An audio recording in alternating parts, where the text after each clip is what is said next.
Esingeli na biso tokende kokokisa mokano ya journée ya lelo. Mais namoni batebele basepeli eza mabete. Oyo eza important.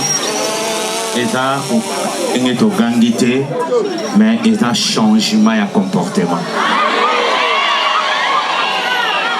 Amen libota. Lilobeye na mokili po na kokangola ba sokemi.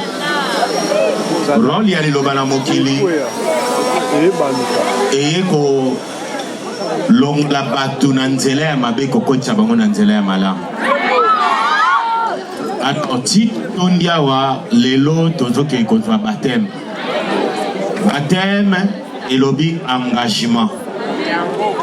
Toyemba yango natimbi ndai nakotika yo te nakifanga nzela na yo butu na ngai nakolanda se yo petelomba ezali na yo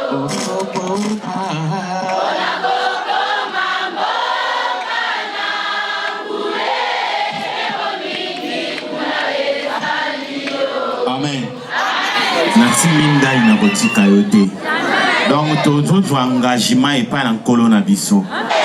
Ozosimba ndai. Ozokota na mai. Mais kokota na mai ezalaka lokola fantaisie te.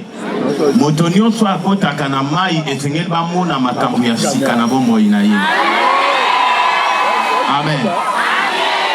Soki azalaki na kanda akitya kanda. Soki azalaki na makambo mabe alongola yango. Amen. Yango tolobi tokotika yo te. Donc si tozangani na biso nyonso ezaka na intérêt ya kolo Yesu na biso. Alors ekokende yo na mai esengeli changement ezala. Si tozokende awa à partir ya 4 na minute oyo yeba tango tozwa engagement et alaka na tentation et alaka na makambo ebele landaka. Amen. Komisa motema na yo munene. Bafinga yo te osolapi ndai epai na nkolo na yo. Moto alapi ndai na mokili akipaka lisu mokili te. Mokili efinga ye kritike ye etali ye soki moke te. Si tozokende boye yebaka eza na bato yo bakobanda kofinga bakobanda koloba na yo kokipe yango te. Et puis si tozoke na mai tozoloba eloko nyonso ata kote tooke kozwa baptême omonaka moto aza na ndako ya ndenge nini etali yo te ya ye. Moto na moto azalaka fier na esika oyo azali. Peut-être yo ozofutela mais ye aza na lopango na ye. Amen. Alors to éviter leka na balabala vanda kimia intercedaka na motema na yo neti na tokita na mai boye makambo na nga nyonso etikala na mai. Amen. Eza bongo hein? Prophète alobi toyebisa bino boye sen ezali. Amen. To comprendre yango hein? Kobeta libakute tookende malembe na loyembo landa bato bazali boso bato kite biso kokota na nzela na yo te yo landa bango ti tokokoma na mai ekokoma na mai kowelela te moto nyonso aza awa kozwa baptême tokomprendre yango ha mais date ya sainte eza le 9 na ordre ya prophète alobi le 9 tokokutana na martyr toyebi loyembo na mobwaka me ha bino mo bomoni yango nde ezali ti ebongo na martyr ekotala ndenge totenge mpa na tata yawe ye mozalisa likolo na se mobateli toye liso epai na yo tata obatela baponami na yo tika ete likolo efongwama ebatela baponami na yo esika nyonso ekotambolaka bango epargne biso na danger na makama tata tanga mabunga ya baponami te tozaka bato na masumu soko tangi mabunga na biso elongine komona na te epai na biso tata ngolu na yo ezala kati na biso sunga baponami na yo ekokota bango na mai mpe kobima na bango loboko na yango esalela bango olongola mikakatano badifficulté nyonso ezalaki kopesa accès na satan kolokamba bango kati na komekama te kimia mpe mopepeno ya likolo ezala kati ya baponami na yo na kombo na yesu kristo na nazareti belaki na bomo wa seko amen boto na nkolo ya yesu kristo na nazareti ekamba bato nyonso tokende malembe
Amen. Amen.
Robatisi bandeko basi na kombo na tata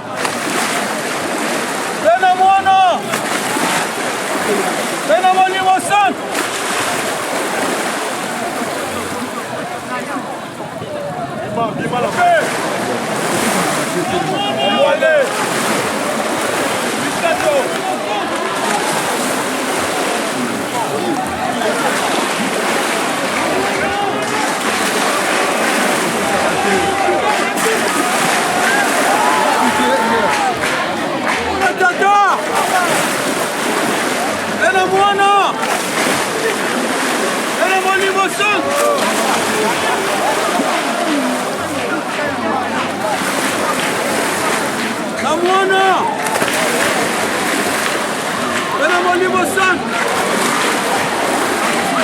Obatisi bandeko basi na Kongo na tata na mwana ami bena molimo santu ok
Malembe.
Kombo nanga Frère Platini na ye kozwa baptême na église Liloba na Nzambe. Vraiment kokota nanga na kati ya mai nayokaki vraiment kimia moko yaki nga na motema et puis nasantaki nzoto ekomaki vraiment pepele. Alors message nakopesa na bandeko mosusu oyo bakoti nanu na kati ya église ya Liloba la Nzambe te et puis oyo baza déjà mais bazwi nanu baptême te.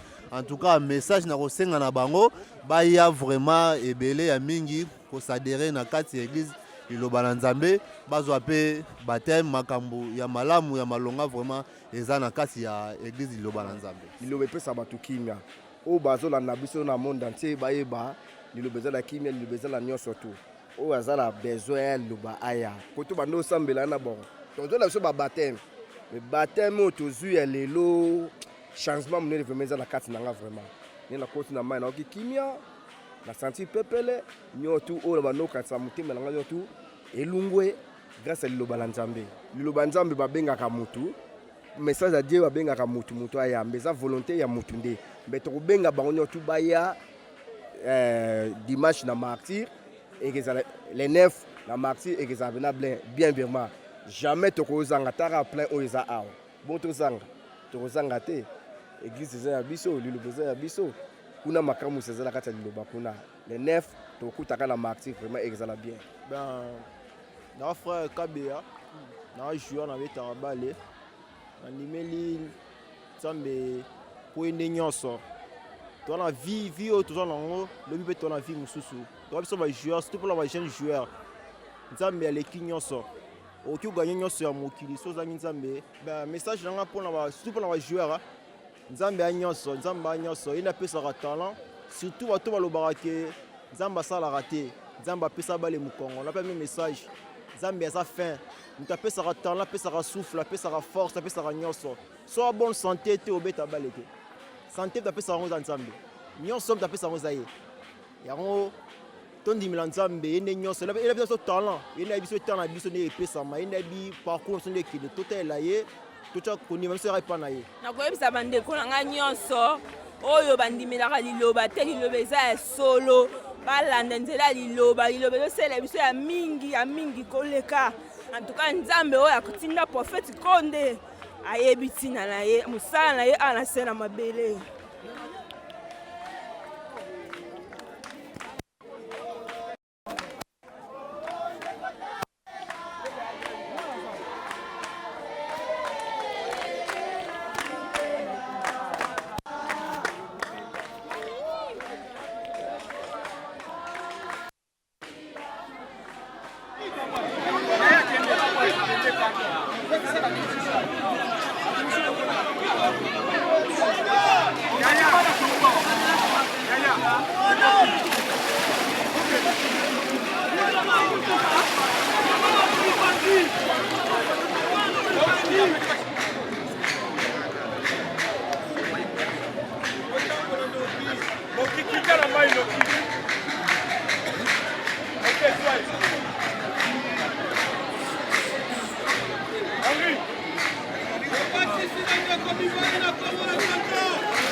Awa toye juste pour la baptême, troisième séance ya baptême à l'église de Bananzambe.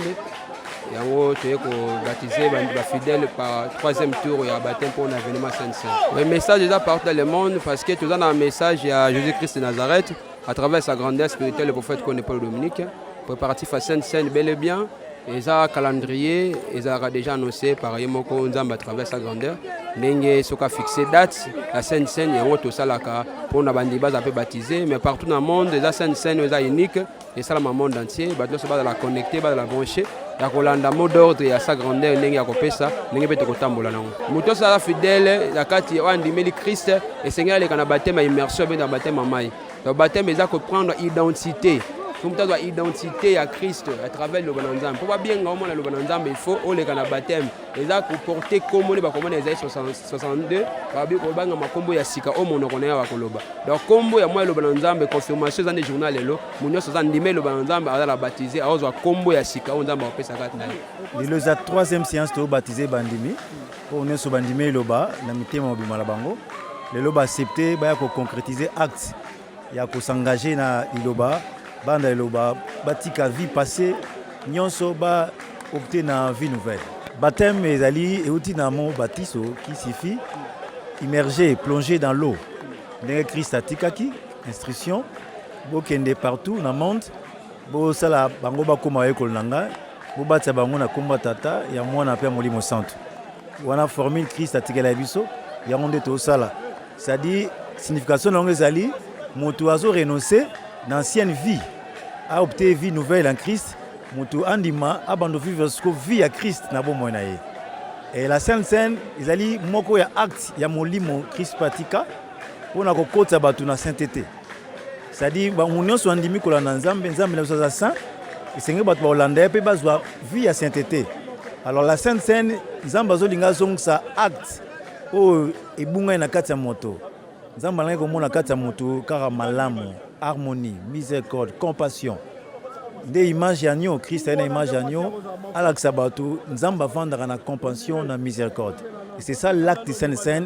Yango aye na mesa akaboli a panzi. À ça l'image à partage. Nde loko ebunga na kata bata mukili. Vie à partage, vie à bomoko, vie à harmonie, vie à compassion et à miséricorde. Voilà acte Saint-Saint. Bah tu vas comprendre que tant nzambe koki. Tant fixé nzamba bongsa qui essaie koki na mukili. C'est l'ère de la vérité. Oignon se sont confirmés comment liloba et église à montoté et za nzambe. Oh et za église montée na mukili et batara lokola liloba nombre yo. C'est impossible. Donc les amagama nzambe ngonga nzambe koki et comme temps to quand on a vraie foi pour tous les salut éternel. Il y a koloba mingi eza accomplissement ya d'écriture.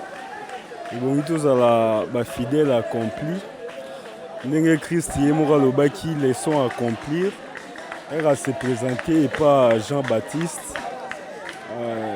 Jean a kokaki kutu ko délier ba lacé à sapato na été. Mais il a insisté qu'il a lobby laissons agir la volonté de notre Dieu. Et bongi bisonyo to comme ba nouvelle créature. Moto andimeli nzambe a commis automatiquement créature à sika. Les accomplissements ya doctrine, accomplissement ya vie chrétienne et on te kokisi na mukwalelo.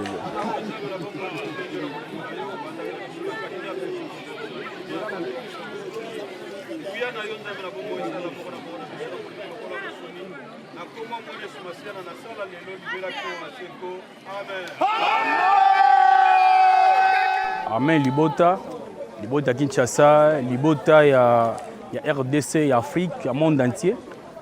Topusibino Amen. Toi Nesengo Lelo, la troisième séance à baptême 2023. Tu as baptisé 2671 fidèles.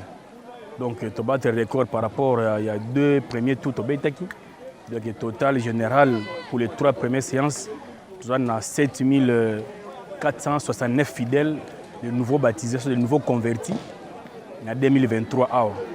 Donc je toujours remercier vraiment l'homme de Dieu, le prophète de Paul Dominique, na molimo, na liba oya yeli biso vraiment et que bande ko bazo teyama, bazo bongola mitema, bazo se convertir na liloba, bazo na liloba na nzambe, atapa bisengo. Vraiment très fier na l'homme de Dieu, le prophète de Paul Dominique. Donc vraiment ko la sunga biso pe abatelaye et que musala continue. To tika na 2 tours ya baptême. Je pense que tu vas battre le record, tu vas au-delà de 10 000. Voilà, merci.